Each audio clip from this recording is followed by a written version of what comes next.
Quel avenir dans ce domaine-là pour le droit des robots?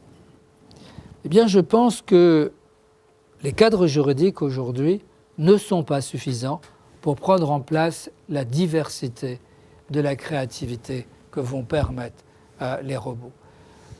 Certains pensent, et je me situe dans ce courant, qu'après la mutation informatique, dont l'Internet est un des éléments, de manière plus générale, après la mutation informatique et télécommunications, la prochaine mutation, qui est aujourd'hui en état de démarrage, est la mutation robotique. Et comme il y a eu un droit de l'informatique, il y aura demain un droit de la robotique. Certes, non pas étranger aux règles classiques, mais un droit suffisamment spécifique pour pouvoir identifier des corps de règles particulières à ce type de bien. J'ai créé le droit de l'informatique il y a 34 ans et j'espère être à l'origine aujourd'hui d'un droit des robots, en tout cas de participer à la réflexion pour l'émergence d'un droit spécifique dans ce domaine. Je vous propose une réflexion sur ce futur droit. D'abord, il me semble que l'on pourrait créer une personnalité des robots, une personne robot, comme aujourd'hui, on a créé une personne morale. À côté des personnes physiques, il y a les personnes morales. Bien évidemment, les sociétés ne sont pas dignes d'émotion, mais aujourd'hui, les sociétés sont responsables pénalement. Les sociétés peuvent avoir un préjudice moral, les sociétés peuvent être protégées et condamnées lorsque des actes particuliers ont été commis par la direction générale. Est-ce qu'il ne faudrait pas faire la même chose? Dans cette problématique qui est aujourd'hui posée pour les robots, plus les robots auront des degrés de liberté par rapport à leur environnement et par rapport à l'humain qui les utilise, plus, me semble-t-il, on peut justifier la création d'une personne robot comme on a créé une personne morale. De la même manière, ne faut-il pas créer une identité des robots? D'abord, quand je parle d'identité, c'est un numéro d'ordre. Vous savez que j'ai en tête à ce moment-là un fichier ou un portail. Est-ce que tous les automates, notamment lorsqu'ils sont en environnement ouvert, et encore plus lorsqu'ils sont en environnement ouvert et en environnement où il existe du public, est-ce qu'il ne faudrait pas que tous ces robots, qu'ils soient automates, qu'ils soient robots à capteur sensoriel ou qu'ils soient robots à décision, l'ensemble c'est un système gigogne, les robots à décision sont nécessairement des robots à capteur sensoriel et ont nécessairement intégré des automatismes, est-ce que ces robots en environnement ouvert, en contact avec le public, ne doivent-ils pas faire l'objet d'une immatriculation comme une voiture? Ce qui paraît évident pour une voiture pourrait l'être tout à fait pour un robot. L'importance de ces actions et de ces réactions sont suffisants, me semble-t-il, pour avoir un numéro de matricule, comme aujourd'hui vous avez votre numéro de sécurité sociale. Vous savez que chacun des Français dispose d'un numéro, le numéro de sécurité sociale, qui n'est pas remis lors du premier emploi, mais dès la naissance. De la même manière, peut-on pas aller encore plus loin? Car si on admet une personne robot comme on admet une personne morale, si on admet la nécessité d'un numéro comme un numéro de plaque minéralogique, ne faut-il pas aller beaucoup plus loin, mais vers un état civil, c'est-à-dire un état civil des robots qui permette d'identifier l'ensemble des numéros pour pouvoir accrocher cette personne à éventuellement un propriétaire ou un responsable. Et enfin, dernier élément de cette personnalité, c'est que si vous admettez la nécessité d'une personne robot, si vous acceptez l'idée d'un numéro, voire demain d'une marque, agissant comme un nom, si vous partagez avec moi l'idée qu'il faudra une identité et un état civil, c'est clair qu'un fichier regroupant l'ensemble des robots, ou moins pour les robots en environnement ouvert en contact avec le public, pourrait créer là l'émergence d'un droit particulier, comme on a aujourd'hui le droit des personnes physiques et le droit des personnes morales. Et ce n'est pas parce que les personnes morales n'ont pas effectivement de cerveau qu'on n'admet pas qu'elles n'aient pas une existence juridique. Les robots, de la même manière, pourraient avoir une existence juridique avec une certaine autonomie, compte tenu des degrés de liberté que les systèmes robotiques aujourd'hui permettent d'avoir dans les relations homme-robot. Deuxième élément de réflexion, si ces robots, et notamment ces robots décideurs ou des robots à réaction, qui se trouvent dans des environnements ouverts avec du public, mais ça peut être aussi le cas dans des environnements fermés en relation avec des salariés qui les utilisent, ne faut-il pas prévoir un capital ? Comme il y a aujourd'hui un patrimoine financier pour les personnes physiques, comme il y a des sociétés avec un capital, à différence des associations, ne faudrait-il pas concevoir que chaque robot doit avoir un capital financier associé à sa personnalité ? Capital financier et donc déclaration d'existence, capital financier repéré dans ce fichier. Comme il y a aujourd'hui un registre du commerce des personnes morales, ne faut-il pas prévoir un registre industriel des robots ?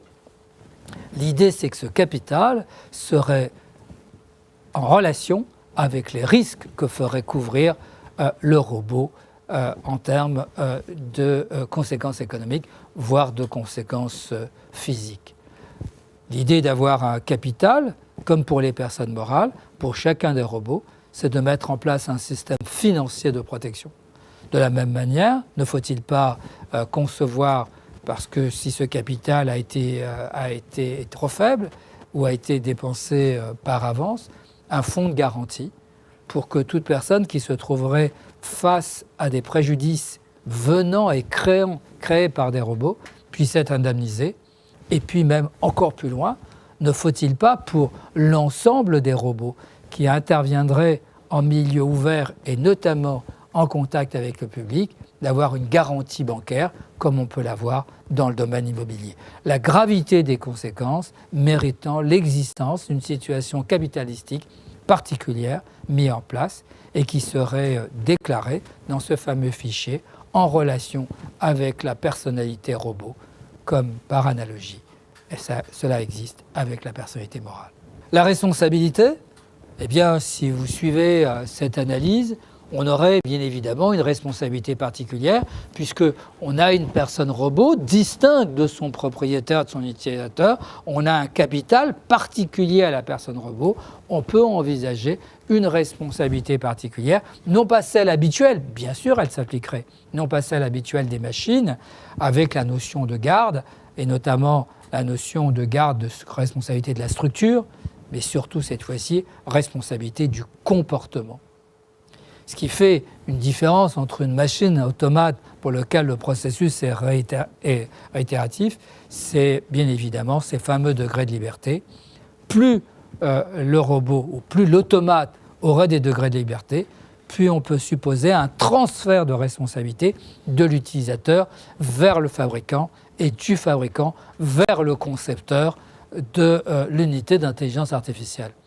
On ne peut pas, de la même manière, parler de création assistée par ordinateur et se poser la question est-ce que le concepteur du système d'intelligence artificielle n'a-t-il pas participé à l'acte de la création sans faire exactement le même raisonnement du niveau de la responsabilité, en considérant que si le robot à degré de liberté élevé n'est plus maîtrisable par l'utilisateur, la responsabilité de ce dernier serait bien évidemment retenue, mais pourrait être minorée ou garantie par la responsabilité du fabricant et notamment de celui qui gère le module de décision.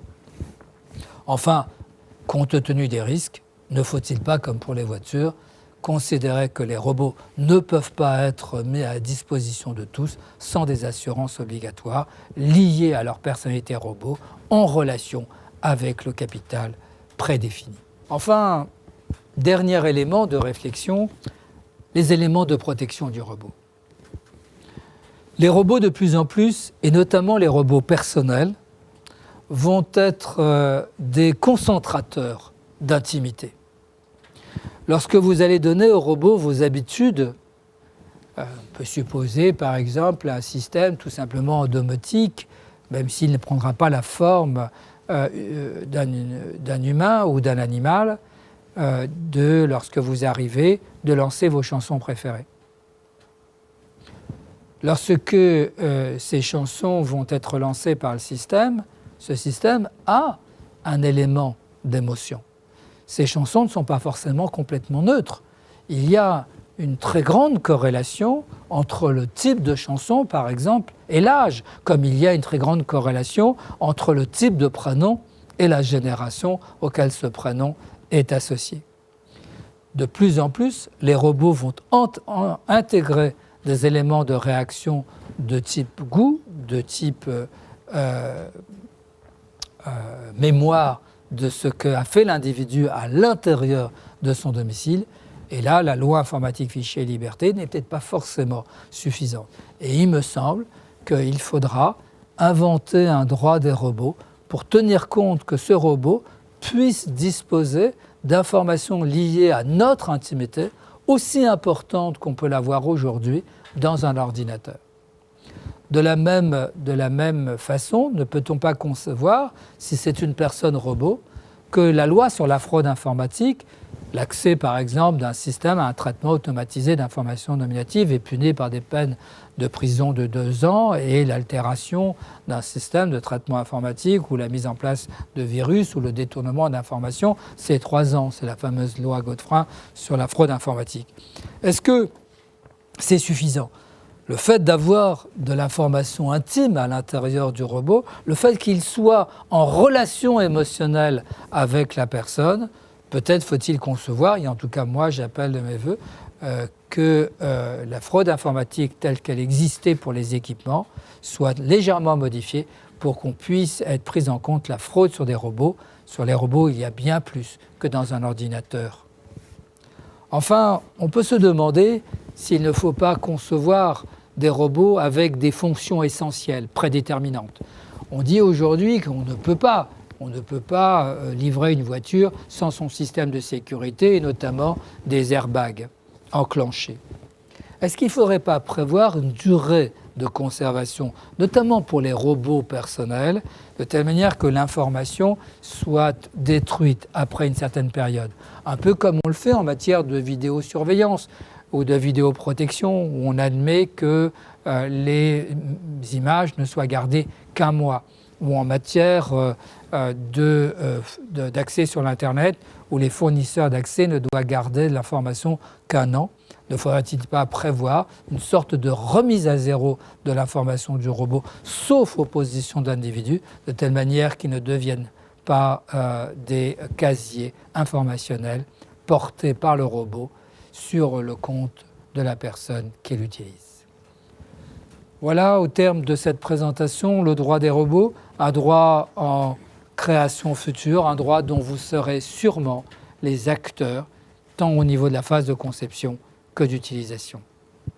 Merci.